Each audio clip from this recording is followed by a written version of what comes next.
be just 17-14 without Steph Curry this season, but they do still have last year's NBA Finals MVP, Kevin Durant. He really knows how to turn it on in the postseason, averaging 28.8 points, fourth most in NBA history. I felt like I've improved myself on the court all season. I don't know what being a leader is because everybody chips in, everybody leads by their voice every single day. Andre might say something one possession, and I might say something. Draymond, and goes down the line. Then, we got coaches. So we do this as a collaborative effort. It isn't just one guy that voice is just louder than everybody else. It's a collaborative effort on the basketball court as well. So I don't really understand what that means, but I come to play every single night. And you know what you're going to get out of me. And play as hard as I can. I may not make every shot, but I go out there and trying to be a great player, and I work like it every single day. So that's what I bring to the team. I lead by example. If I got something to say, I'll say it. If not, I'm not just going to say a bunch of stuff just so I can be looked at as a leader. If I say something, it's going to be impactful. For more, here's First Take. All right, KD says he leads by example. The Warriors lead by committee. Stephen A., is the pressure on KD's shoulders heading into the series against the Spurs? Obviously, no Steph. Yes, it is. Yes, it is, because there's no Steph, and he's a resident superstar who's universally recognized as one of the top 3 players on the planet. It's that simple. Kevin Durant is absolutely right with what he says in terms of him leading by example. There is no denying that. Even though sometimes he can come across as a bit abrasive or acerbic in some people's eyes, he's a model citizen. He's an incredible role model. He does a lot of great work in the community. He's a great player. We get all of that. But this is basketball that we're talking about here.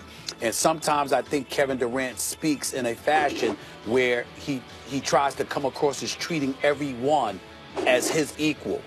Well, they're not. They're not. The fact of the matter is that the level of responsibility that's on the shoulders of a Draymond Green, or to a higher degree a Klay Thompson, depending on who you ask, still pales in comparison to the responsibility on the shoulders of one of the top 3 players on the planet. And it elevates even more so when you don't have Steph Curry, because then you look at Kevin Durant and you're asking, okay, what you gonna do? Because this dude, who's the greatest shooter we've ever seen, all right, and clearly so incredibly valuable to the team and its championship aspirations, is not here right now. What you gonna do? We got you.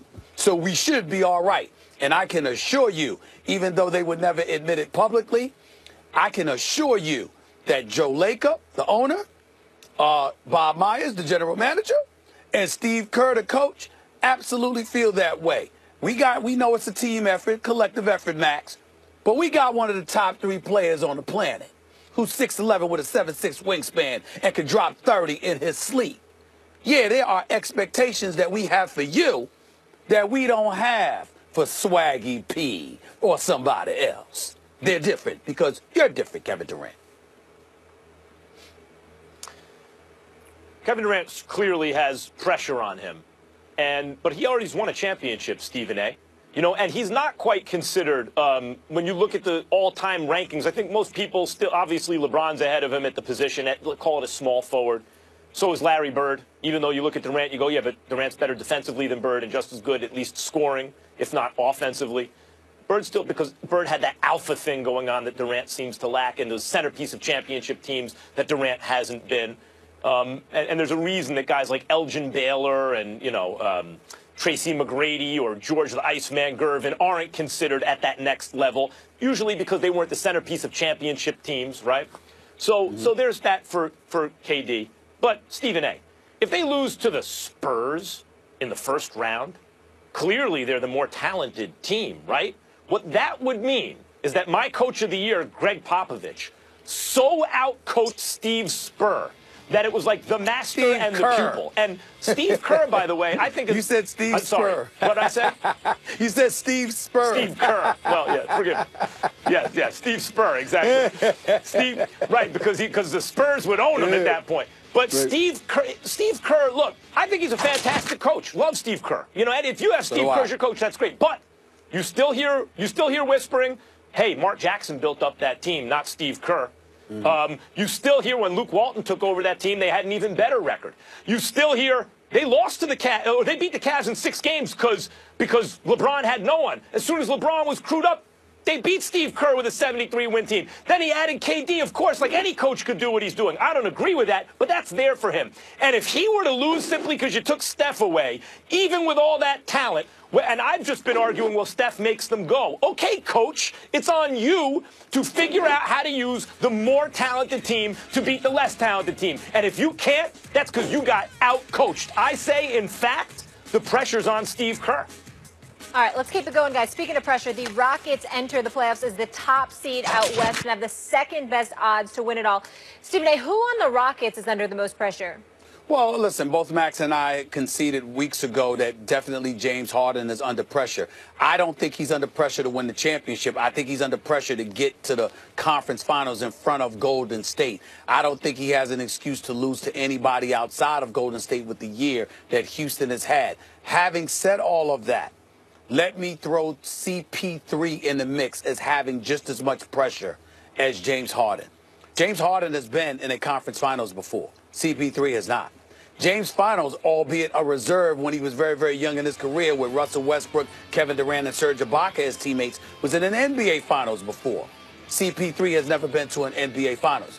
CP3, Chris Paul, the number 4th overall pick out of Wake Forest University, is one of the greatest point guards in the history of basketball. When all is said and done, and we look at how this man, what kind of floor general he has been, this kid is special, and he's a future Hall of Famer as far as I'm concerned because his talents demand it. To be that great, to have James Harden as your teammate, and to have the kind of season that you have had, if the Houston Rockets don't get to the conference finals, it would be incredibly unfair to look at just James Harden. We have to look at CP3 too, because he's had a profound impact on the team with him, Clint Capella, and James Harden on the court. They're like 41-3 this year. They're clearly doing it up, and there is no excuse, not only for them not to get to the conference finals, but there is no excuse for anybody to look at just James Harden. CP3 is big time as well. Matter of fact, his credentials, one could argue, are greater than James Harden because he's been doing what he's been doing longer because James Harden wasn't always in Houston. So that's how we got to look at it.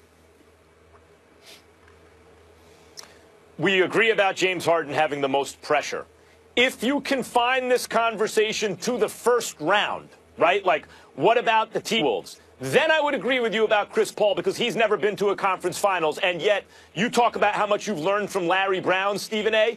When Larry Brown coaches up the point guard position, I've always gotten the feeling that Chris Paul is what he has in mind, even before Chris Paul existed. Like when Larry Brown saw Chris Paul, he must have been like, that's a point. That is what I mean by point guard, right? So he is the classic point guard, maybe of all time. I'm not saying he's the greatest of all time. I'm not saying Isaiah Thomas wasn't better than him among the shorter point guards. I mean, in terms of the conception classically of the perfect point guard, what he does on the floor, it's Chris Paul, never been to a conference finals. James Harden has been, Mike D'Antoni's been. So if you confine it to the first round, fine. But I'm not confining it to the first round.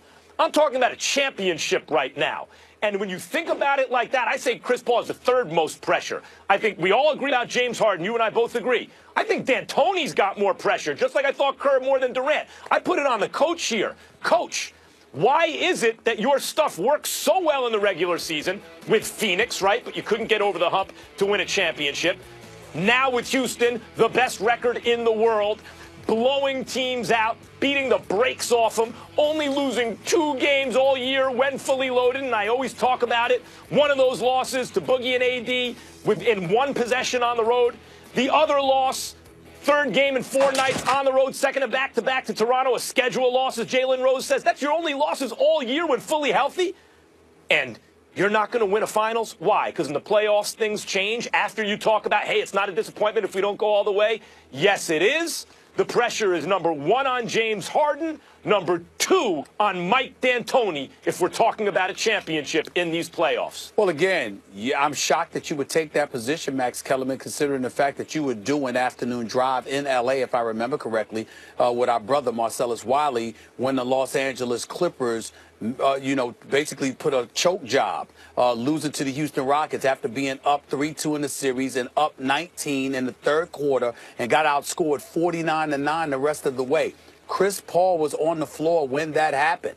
James Harden was on the bench when Dwight Howard and Corey Brewer and those boys brought them back. We can't forget that. And so what I'm saying to you is that if you look at Chris Paul, the greatness of Chris Paul, you have to take into account the resume. I watched him destroy Jason Kidd when he was playing in New Orleans, when he came to the defense of Jason Kidd and said, he can't guard me.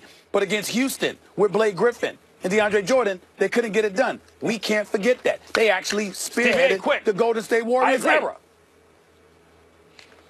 I agree. Quick. If Chris Paul loses in the conference finals to the Warriors, though, he's all right.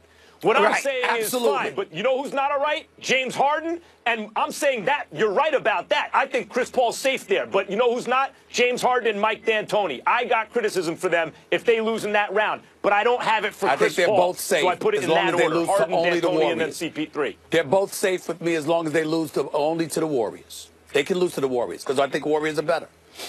Rockets T-Wolves Game 1 Sunday. Coming up, gentlemen, is Magic Johnson putting Lonzo Ball to task this offseason. We'll discuss if the eldest ball bro is ready to be the spokesperson for the Lake Show and a recruiter. And the Wizards split their season series with the Raptors, so why do they sound so confident heading into their series with the #1 seed? Wait till you hear what they had to say. We debate it next.